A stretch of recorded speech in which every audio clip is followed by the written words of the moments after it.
ചുറ്റും നടക്കുന്ന കാര്യങ്ങൾ ജഡ്ജി അറിഞ്ഞില്ലെങ്കിൽ നീതി നടപ്പാക്കാനാകില്ലെന്ന് ജസ്റ്റിസ് കെമാൽ പാഷ. ഹൈക്കോടതി ജഡ്ജി ജസ്റ്റിസ് കെമാൽ പാഷ.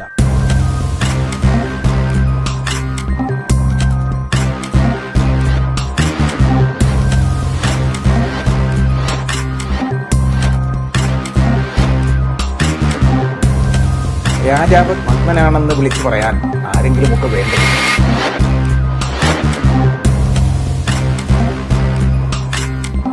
മറുപടി പറയാൻ അറിയാത്തത് കൊണ്ടല്ല ജഡ്ജസ് മറുപടി പറയാത്തത്.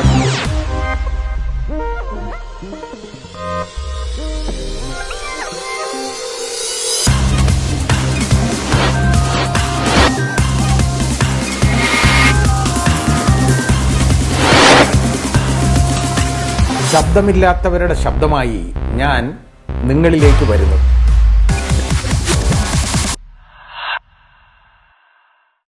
ചിലര് ജനിക്കുമ്പോഴേ പൊട്ടന്മാരായിട്ട് ജനിക്കുകയാണോ, അതോ ജനിച്ചു കഴിഞ്ഞതിന് ശേഷം ജീവിച്ചുകൊണ്ടിരിക്കുമ്പോഴും ഔദ്യോഗിക കൃത്യനിർവഹണത്തിൽ ഏർപ്പെടുമ്പോഴും പൊട്ടന്മാരായി മാറുകയാണോ എന്നുള്ളതാണ് നമ്മളിപ്പോൾ ആലോചിക്കേണ്ട ഒരു കാര്യം.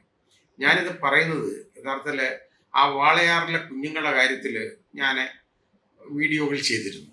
പക്ഷെ അതിൽ ഒരു കാര്യം, അന്ന് എനിക്ക് ആ മൂത്ത കുട്ടിയുടെ ആത്മഹത്യയെ സംബന്ധിച്ച്, ആത്മഹത്യ എന്ന് ഇവർ പറയുന്നതിനെ സംബന്ധിച്ചിടത്തോളം എനിക്ക് പറയാൻ പറ്റിയിരുന്നില്ല. കാരണം അന്ന് എൻ്റെ കയ്യിൽ ആ ഡോക്യുമെൻറ്റുകളില്ല. ഇപ്പോൾ അവർ അത് യഥാർത്ഥത്തിൽ വാളയാർ സമരസമിതി എനിക്ക് ആ ഡോക്യുമെൻറ്റ്സ് കൊണ്ടുവന്ന് തന്നിട്ടുണ്ട്. അപ്പോൾ അത് വളരെ തമാശയുള്ളൊരു കാര്യമാണ് മൂത്ത കുട്ടിയുടെ കാര്യം പറയുമ്പോൾ. ഇളയ കുട്ടിയുടെ നീളത്തെക്കുറിച്ച് ഞാൻ പറഞ്ഞു. അതിനകത്ത് ഒരിക്കലും ആ ലൈഗേച്ചർ ആ റാഫ്റ്ററിൽ കുരുക്കാൻ അതിന് പറ്റില്ല എന്നുള്ളത് ഞാൻ പറഞ്ഞു. മൂത്ത കുട്ടിക്കാണ് ഒട്ടും പറ്റാത്തത്. അതിൻ്റെ കാരണം മൂത്ത കുട്ടിയുടെ നീളം എന്ന് പറയുന്നത് 159 സെൻറ്റിമീറ്ററാണ്. ഈ തറയിൽ നിന്ന് ഈ കഴുക്കോലിൻ്റെ ഉയരം, ആ മുകളിലുള്ള ആ മോന്തായത്തിൻ്റെ ആ റാഫ്റ്ററിൻ്റെ ഉയരത്തിൻ്റെ ടോപ്പ് എന്ന് പറയുന്നത് 2 മീറ്റർ 46 സെൻറ്റിമീറ്ററാണ് ഉയരം. അപ്പോൾ ഇതിന് 159 സെൻറ്റിമീറ്ററേ ഉള്ളൂ ഇതിന് നീളം, ഈ കുട്ടിക്ക് നീളമുള്ളൂ. അത് കഴിഞ്ഞിട്ട് അവിടെ അന്ന് കട്ടിലില്ല. ഇളയ കുട്ടിയുടെ മരണസമയത്തെന്ന് പറയുന്നത് അതിനെ കെട്ടിത്തൂക്കി കൊന്നപ്പോൾ എന്നേ എനിക്ക് പറയാൻ പറ്റുള്ളൂ. ആ സമയത്ത് അവിടെ ഒരു കട്ടിലുണ്ട്, അതിൻ്റെ മുകളിൽ കസേര, 2 കട്ട. ഇവിടെ കട്ടയില്ല, കട്ടിലുമില്ല. ആ കസേരയുടെ ഉയരം എന്ന് പറയുന്നത് അതിൻ്റെ പ്ലാറ്റ്ഫോമിൻ്റെ ഉയരം തറയിൽ നിന്ന് 42 സെൻറ്റിമീറ്റർ മാത്രമാണ് ഉയരം. ഈ 42 സെൻറ്റിമീറ്റർ ഉയരമുള്ള ആ കസേരയിൽ കയറി നിന്നിട്ട് ഈ 159 സെൻറ്റിമീറ്റർ നീളമുള്ള ഈ കുട്ടി 2 മീറ്റർ 46 സെൻറ്റിമീറ്ററുള്ള ഉയരമുള്ള ഈ കഴുക്കോലിൻ്റെ, അതായത് മോന്തായത്തിൻ്റെ മുകളിൽ കൂടെ ലൈഗേച്ചർ കൊരുത്തു എന്നുള്ളതാണ് ഇവർ പറയുന്നത്. ഏത് വിധത്തിലാണ് ഈ പറയുന്നതെന്ന് നമുക്ക് മനസ്സിലായില്ല. കാരണം ഒരു കാരണവശാലും ആ കുഞ്ഞിന് ഈ 159 സെൻറ്റിമീറ്റർ മാത്രം ഉയരമുള്ള ആ കുഞ്ഞിന് ഈ കസേരയിൽ കയറി 42 സെൻറ്റിമീറ്റർ ഉയരമുള്ള കസേരയുടെ പ്ലാറ്റ്ഫോമിൽ കയറിയിട്ട് ഈ 2 മീറ്റർ 46 സെൻറ്റിമീറ്ററിൻ്റെ മുകളിലൂടെ ഈ ലൈഗേച്ചർ കുരുത്ത് കെട്ടാൻ പറ്റില്ല. ഉറപ്പാണ്. അതിപ്പോഴാണ് ഞാൻ കാണുന്നത്. ഇളയ കുട്ടിയെക്കാഴിയും വളരെ അധികം നമുക്ക് സംശയം ജനിപ്പിക്കുന്ന കാര്യങ്ങളാണ് ആ മൂത്ത കുട്ടിയുടെ കാര്യത്തിൽ ഉള്ളത്. ഇത് ഒരു കാരണവശാലും ഇത് കൊടുക്കാൻ പറ്റില്ല. എന്നിട്ട് അതിന് അവർ പറഞ്ഞേക്കുന്നത് എന്താണെന്നറിയോ, അതിന് കൈക്ക് 2 അടി നീളമുണ്ട്. ഒരു കുഞ്ഞിൻ്റെ കൈയാണ്, നമുക്കറിയാം എന്തുമാത്രം നീളം, 159 സെൻറ്റിമീറ്റർ നീളമുള്ള ഒരു കുട്ടി, അതിൻ്റെ കൈയുടെ നീളം നമുക്കറിയാം. നമ്മൾ തന്നെ കൈയൊന്നും പൊക്കിക്കോളൂ, ഒരു 1.5 അടിയോളം ഭാഗം നമ്മുടെ തലയ്ക്ക് അവിടെ വരെ കാണും. അത് കഴിഞ്ഞെല്ലാം മേളിലോട്ട് പോവുള്ളൂ. ബാക്കി എത്ര കാണും? ഒരു 1/2 അടി അല്ലെ 3/4 അടി കാണും. ഇതേ വെള്ളുള്ളൂ. പക്ഷേ ഇവരുടെ കണ്ടെത്തൽ അതൊന്നുമല്ല. ഇതിൻ്റെ കൈക്ക് ഏതാണ്ട് 5-6 അടി നീളമുള്ള കൈയാണ് ഈ കുഞ്ഞിൻ്റെ. കേട്ടോ, ഒരു പ്രത്യേക കൈയാണ് അതിൻ്റെ. CBI കണ്ടുപിടിച്ചാണ് ഇത്. ഇതൊക്കെയാണ് ഈ കണ്ടുപിടുത്തം. എന്താ ഇതിനെക്കുറിച്ച് പറയുന്നത്? വളരെ ദുഃഖകരമായ കാര്യമാണ്, സങ്കടകരമാണ്. ഒരു കാരണവശാലും ഇത് മനുഷ്യന് ദഹിക്കുന്ന ഒരു രീതിയിലുള്ള ഒരു കാര്യമല്ല. അതായത് സാമാന്യ ബുദ്ധിക്ക് ദഹിക്കുന്ന ഒരു കാര്യമല്ല CBI പറഞ്ഞേക്കുന്നത്. ഈ കുട്ടിക്ക് ഒരു കാരണവശാലും ആ ഉത്തരത്തിൽ എത്തിപ്പിടിക്കാൻ പറ്റില്ല. അത് എത്തിപ്പിടിക്കാതെ ഈ ലൈഗേച്ചർ എങ്ങനെ കൊരുക്കും? ഇത് തുണിയാണ്. ആ തുണി കൊരുക്കുക എന്ന് പറഞ്ഞു കഴിഞ്ഞാൽ തുണി എറിഞ്ഞിടാൻ പറ്റുമോ? ഒരിക്കലും പറ്റത്തില്ലല്ലോ.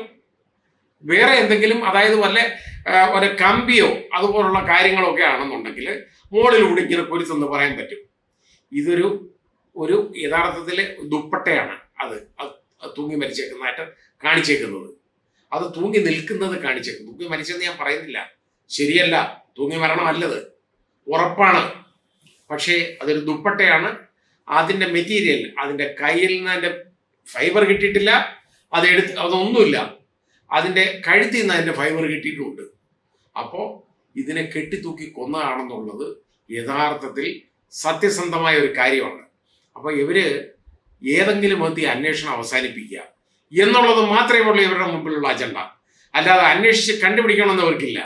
അതായത് ചാൻസസ് ഓഫ്, അതായത് ഈ ആത്മഹത്യയാകാനുള്ള സാധ്യതകൾ മുഴുവനായും തള്ളിക്കളയാൻ പറ്റത്തില്ല. എന്ന് പറഞ്ഞാൽ ചിലപ്പോൾ അത് ആത്മഹത്യ ആയിരിക്കും എന്നുള്ളതാണ്. ഈ ചിലപ്പോൾ ആത്മഹത്യ ആണ് എന്ന് പറയാൻ ഈ CBI വരേണ്ട കാര്യമുണ്ടോ? ഈ നമ്മുടെ ഇന്ത്യയിലെ ഈ പ്രീമിയർ ഇൻവെസ്റ്റിഗേറ്റിംഗ് ഏജൻസി അവർ വരേണ്ട കാര്യമുണ്ടോ? ചിലപ്പോൾ അത് ആത്മഹത്യ ആയിരിക്കാം, അല്ലെങ്കിൽ കൊലപാതകമാണെന്ന് ഇവർ പറഞ്ഞു പോയാൽ ഇവർക്ക് തെളിയിക്കാൻ ബാധ്യതയുണ്ട്. അതുകൊണ്ട് എളുപ്പമാർഗം അവർ കണ്ടുപിടിച്ചു. ഇത് ആത്മഹത്യയുടെ സാധ്യത പൂർണ്ണമായും തള്ളിക്കളയാൻ പറ്റത്തില്ല, മുഴുവനായും തള്ളിക്കളയാൻ പറ്റത്തില്ല. കാരണം കുറച്ചൊക്കെ തള്ളിക്കളയാം, പക്ഷേ മുഴുവനായും തള്ളിക്കളയാൻ പറ്റുന്നില്ല. മിക്കവാറും ഒക്കെ തള്ളിക്കളഞ്ഞാൽ അത് അടുത്തത് എന്താണ്? കൊലപാതകമാണ്. അത് ആര് ചെയ്തു, എപ്പോൾ ചെയ്തു, എങ്ങനെ ചെയ്തു, ഇത് കണ്ടുപിടിക്കണം. അതിനുള്ള കഴിവില്ല, അതിനുള്ള യാതൊരു താല്പര്യമില്ല. കാരണം ഇവർ പാവങ്ങളാണ്, നിവൃത്തിയില്ലാത്തവരാണ്. ഇവിടെ പണക്കാരായിരുന്നെങ്കിൽ ഇവരിങ്ങനെ ചെയ്യുമോ? പണമുള്ളവൻ്റെ കാര്യമാണെങ്കിൽ ഇവരിങ്ങനെയാണോ ചെയ്യുന്നത്? അപ്പോൾ എനിക്ക് ഇത് പറയാൻ പറ്റില്ല. പിന്നെ അടുത്തത് ഇതിലും വളരെ വിചിത്രമായ ഒരു കാര്യമുണ്ട്.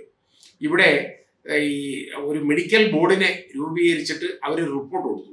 അത് വളരെ ഒരു രസകരമായ ഒരു റിപ്പോർട്ടാണ്. ഇവർ ഈ കുഞ്ഞുങ്ങളെ കണ്ടിട്ടില്ല, ഇവരെ മാനസികസ്ഥിതി എന്താണെന്ന് അവർ വിലയിരുത്തിയിട്ടില്ല. എന്നിട്ട് അവർ റിപ്പോർട്ട് കൊടുക്കുക. ഒരു രോഗിയെ പരിശോധിക്കാതെ അതിൻ്റെ മനോനില എങ്ങനെ പറയാൻ പറ്റും? ഇവരെങ്ങനെ റിപ്പോർട്ട് കൊടുക്കുന്നത്? അവരെ ആത്മഹത്യ ആയിരിക്കാം എന്നിവർ റിപ്പോർട്ട് കൊടുത്താൽ എങ്ങനെ കൊടുക്കും മെഡിക്കൽ ബോർഡ്? ഇത് യാതൊരു അടിസ്ഥാനമില്ല ചെയ്തേക്കുന്നതാണ്. ഇതിൻ്റെ പുറകിലൊക്കെ വലിയ വലിയ കൈകളുണ്ട്, വലിയ വലിയ രാഷ്ട്രീയം കടന്നു ചെന്നിട്ടുണ്ട് അതിനകത്ത്. അതാണ് കാരണം. അവിടെ ഈ പാവങ്ങൾക്ക് ചോദിക്കാനും പറയാനും ആരുമില്ല. അപ്പോൾ എളുപ്പമുള്ള മാർഗം കണ്ടുപിടിച്ചത് എന്താണെന്നറിയോ? ഈ അമ്മയും രണ്ടാനച്ഛനെയും കൂടെ അങ്ങ് പ്രതികളാക്കി കഴിഞ്ഞാൽ എളുപ്പമുണ്ടല്ലോ CBIക്ക്. കാരണം ഇവരിനി വെളിയിലോട്ട് ഇറങ്ങത്തില്ല. അതിനുവേണ്ടി ചെയ്തേക്കുന്ന പണിയാണിത്. ഈ മെഡിക്കൽ ബോർഡ് മുഴുവൻ കള്ളത്തരമാണ് പറഞ്ഞേക്കുന്നത്. ഈ കുഞ്ഞുങ്ങളുടെ മനോനില അവർ നേരിട്ട് കണ്ടിട്ടില്ല, പരിശോധിച്ചിട്ടില്ല. അവർക്ക് എങ്ങനെ പറയാൻ പറ്റും? അഭിഭാഷകനായ ശ്രീ രാജേഷുമായി ഞാൻ സംസാരിക്കാൻ എനിക്കിടയായി. അപ്പോൾ രാജേഷ് പറഞ്ഞത് വളരെ പ്രസക്തമായ ഒരു കാര്യമാണ്. എൻ്റെ അടുത്തൊരു സംശയം ചോദിച്ചു രാജേഷ്.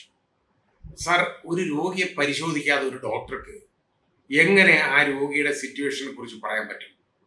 ഒരു മെഡിക്കൽ ബോർഡിൻ്റെ ഒപ്പീനിയനാണ് ഈ കൊടുത്തേക്കുന്നത്.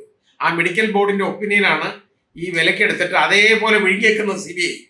കാരണം അത് അതുപോലെ കഴിച്ചേക്കാണ് ഉള്ളിലോട്ട്. ആദ്യം പറഞ്ഞേക്കുന്നത് ഇത്രയേ ഉള്ളൂ. അതായത് ആത്മഹത്യയുടെ സാധ്യതകൾ പൂർണ്ണമായിട്ട് മുഴുവനായും തള്ളിക്കളയാൻ പറ്റുന്നില്ല എന്നുള്ള പരിവേദനമാണ് ഇവർക്കുള്ളത്.